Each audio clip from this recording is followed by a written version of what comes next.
Dunyoda eng qiyini kimga deb so'rasalar, ikkilanmay musofirga derdim. Nima uchun? Musofir ertalab tursa, dadajon turdingizmi deydigan bolasini bag'riga bosa olmayapti. Bolam yaxshimisan deydigan onasini mehridan uzoqda, turmush o'rtog'ini yuziga termula olmayapti.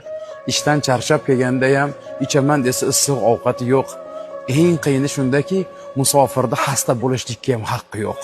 Ey musofirim, o'zingiz ehtiyot qiling. Sizni uyda kutayotgan farzandlaringiz bor.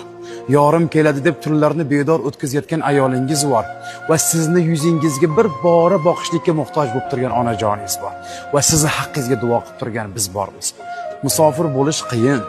Musofirlikda ana shu toshni tishlab ko'rgan, musofirning nonini yeb ko'rganlar yaxshi biladi. Musofirim, sizni yurt kutyapti, sizni oilangiz kutyapti. Siz biz uchun keraksiz. Shuning uchun o'zingiz ehtiyot qiling.